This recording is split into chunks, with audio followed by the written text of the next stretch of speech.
Mickey Mouse Club, you dealt with some people that turned famous, and then Some people, yeah. yeah, just a lot. a lot. And then you moved on to bigger and better things. You were in a group called Innocence. Is that what it was called? Spelled with S's. I saw it because who needs to spell correctly? I mean, if you're not going to spell in sync right, might as well just throw everything out the window, huh? Yeah. Well, actually, after Mickey Mouse Club, I actually moved to LA for pilot season, and I worked out here as an actor and did television and film.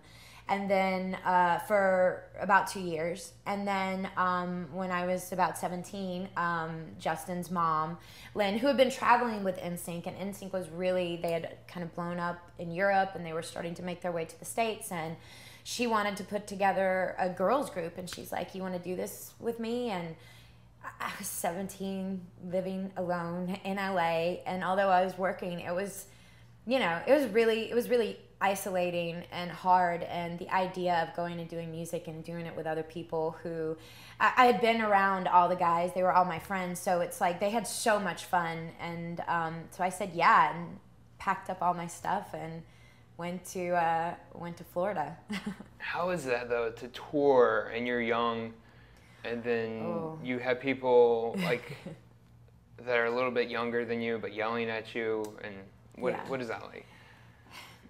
It's really, well, first I'll start by saying the music business it's one of the most difficult businesses you can be in. I mean, there's no union, so there's, you know, you're not really protected unless you have a group of people around you that are aggressively protective of you. So it's a really tough business. With that said, I'm so grateful for that time. I mean, how many people get to say, like, you know, I played Madison Square Garden. Like, that's amazing, you know? And I got to tour all over the country and go to Europe and tour. It's unbelievable. It really is. Like, the first time we walked out on stage and played for like an 80,000 plus crowd, you can't hear anything. Like, it's all just feels like white noise. It's unbelievable. It's probably one of the most amazing feelings I think I will ever have in my life. How's that compared to now, where, you know, having to perform in front of so many people, and now you're a camera crew, and then you have like crew members that aren't even paying attention to you having coffee as you're doing your line? Your parents died, go ahead. And by the way, that's exactly how it is. You know, you've got your grips and electric in the back, and they're just like, oh my God, I want to go home and get a beer. Like, what are we doing? Like, and you're up there crying.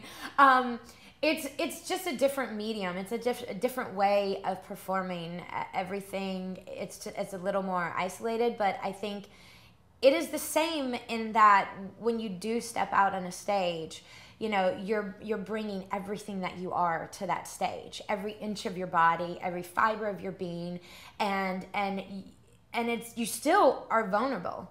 Because you're putting it out there, everything, and that's the same feeling that you have also in front of the camera. It's just on a different scale, I would say. You know, they're just two different mediums. But yeah, being in front of the camera, you're still kind of putting yourself out there. The only difference is, for me, I have to kind of shut down everything that's outside of me and just feel as if it's like me and that other person.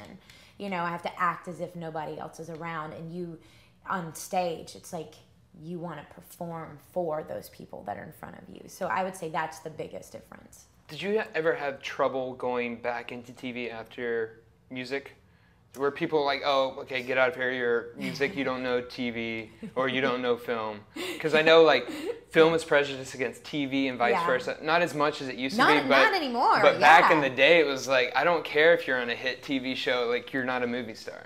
Oh, yeah. By the way, I mean, none of this has been easy. Not one moment of my career has been easy. It's been, since I started, it's been work really, really hard to get an inch and work even harder to get a foot.